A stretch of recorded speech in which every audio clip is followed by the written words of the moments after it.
Sebelum melanjutkan, jangan lupa subscribe dulu, terima kasih. Bab 328, tapi Jing Yun menderita. Karena Mukiki adalah duri dalam hati kakek Seng, apa yang ada dalam pikirannya saat ini adalah mencabut duri itu dengan cara apapun. Meskipun dia tidak mempunyai kesempatan untuk melakukan apapun pada Mukiki sekarang, dia akhirnya akan mendapatkan kesempatan. Dia pasti akan membiarkan Seng Xiao mengambil alih Huang Yao di masa depan, tetapi Mukiki bukanlah aset bagi Seng Xiao. Bagaimana dia bisa memiliki kemampuan untuk mengurus keluarga Seng?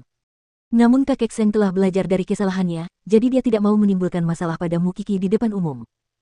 Kakek Seng memerintahkan anak buahnya untuk mengumpulkan informasi tentang orang-orang berkuasa di negara ini dan para wanita muda yang seperti Mukiki. Saat itu, dia akan menggunakan semua yang dimilikinya untuk membuat kesepakatan dengan Seng Xiao. Jika Seng Xiao ingin menggantikan Huang Yao dan menjadi pria yang memiliki kekuasaan sejati dalam keluarga Seng, dia harus menikahi wanita muda pilihan kakek Seng. Jika tidak, Seng Xiao tidak akan mendapatkan sepeser pun dari kakek Seng dan dia akan diusir dari keluarga. Tentu saja, ini kartu terakhirnya. Bagi kakek Seng, dia berpikir bahwa masa depan Huang Yao bergantung padanya. Jadi, sudah menjadi tanggung jawabnya untuk mencari pendukung yang berkualitas bagi Huang Yao. Karena alasan ini, semua hubungan romantis hanyalah permainan anak-anak. Apakah ada manfaat praktis pada akhirnya? Tidak. Jadi, dia akan berjuang mati-matian untuk mencegah Mukiki menikah dengan keluarga itu, bahkan jika dia memutuskan ikatan dengan keluarga Sen.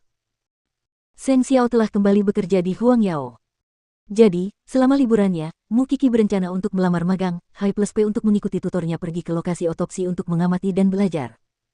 Namun, tutor biasanya akan memberikan kesempatan seperti itu kepada mahasiswa tingkat akhir yang sedang melakukan praktik. Hampir tidak ada tempat bagi mahasiswa baru seperti dia. Mungkin dia adalah pengantin muda keluarga Seng, guru les itu akhirnya setuju untuk membawa Mukiki ke lapangan bersama tim investigasi kriminal. Dia pikir wanita muda kaya seperti Mukiki akan berhenti pergi setelah melihat TKP yang mengerikan itu sekali.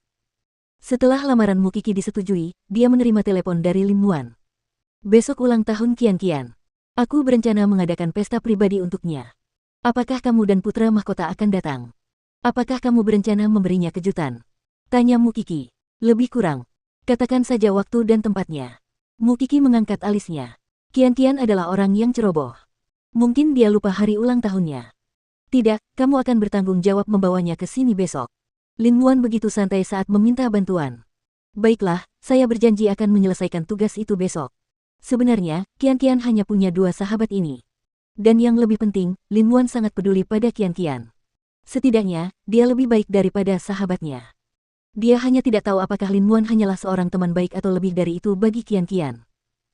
Namun, ketika mengingat kembali, Mukiki tiba-tiba merasa bahwa keluarga Lin adalah rintangan yang mustahil untuk dilewati.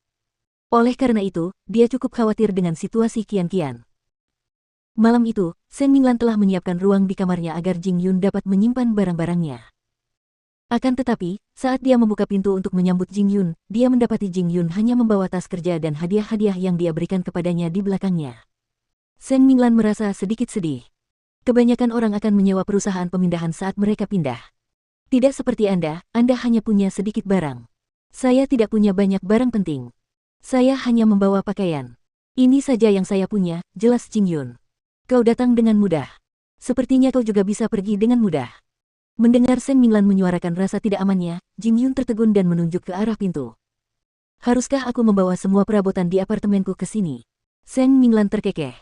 Kamu tidak terlalu menghargai mereka, masuklah dulu. Jing Yun sangat gugup.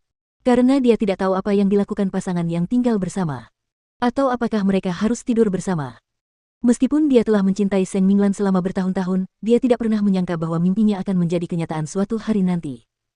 Jadi, ini adalah pertama kalinya dia mengalami hal ini. Itulah sebabnya dia merasa cemas. Pergi dan bawa barang-barangmu ke kamar tidur. Merindukan. Jangan panggil aku seperti itu. Minglan, Jing Yun berteriak, aku. Jika kamu tidak tidur di kamar yang sama denganku, lalu apa tujuanmu pindah ke sini? Kata Seng Minglan kepada Jing Yun yang ada di belakangnya. Sebenarnya, wajahnya sudah semerah apel. Jing Yun tidak pernah mengalami hubungan intim dengan seorang wanita sebelumnya, jadi dia tampak sedikit pasif. Dia mengangkat barang bawaannya dan berjalan ke kamar tidur. Kemudian, dia menaruh pakaiannya ke dalam lemari. Menatap tempat tidur besar itu, pikirannya menjadi kosong. Sepertinya dia belum bersiap. Tak lama kemudian, mereka selesai makan malam. Jing Yun berinisiatif membersihkan meja dan mencuci piring.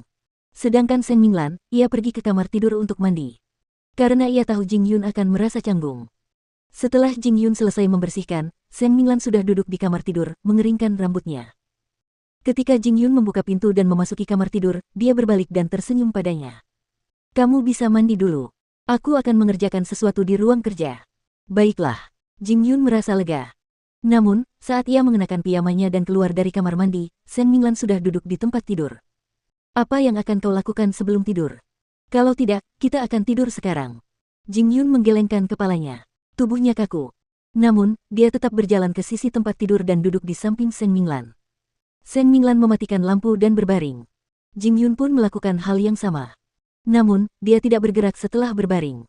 Dalam kegelapan, Seng Minglan terkekeh. Apakah aku akan melahapmu? Kamu sangat gugup. Aku hanya tidak terbiasa dengan hal itu. Seng Minglan perlahan bersandar di bahu Jing Yun dan tersenyum. Apakah kamu merasa lebih baik sekarang? Jing Yun memiringkan kepalanya dan mencium aroma harum di tubuh Seng Minglan. Seng Minglan mengambil kesempatan itu untuk berbaring di dada Jing Yun. Jantung Jing Yun berdebar kencang, tetapi dia masih melingkarkan lengannya di pinggang Seng Minglan. Seng Minglan merasa puas dan memejamkan matanya. Mungkin karena Jing Yun, dia merasa tidurnya sangat nyenyak malam itu. Tapi Jing Yun sedang menderita. Ketika Seng Minglan berbaring di dadanya, dia tidak berani bergerak. Jadi, dia membiarkan lengannya mati rasa. Ini adalah beban yang manis. Keesokan paginya, ketika Jing Yun bangun, dia mendapati dirinya memeluk Seng Minglan dengan sangat alami. Tubuh mereka sangat dekat satu sama lain. Tiba-tiba, Jing Yun merasakan tubuhnya terbakar. Dan itu sangat terasa di satu bagian tubuhnya. Seng Minglan bisa merasakan perubahan suhu tubuhnya. Jadi, dia membuka matanya dan menatap mata Jing Yun. Bagaimana Jing Yun bisa menahan godaan seperti itu?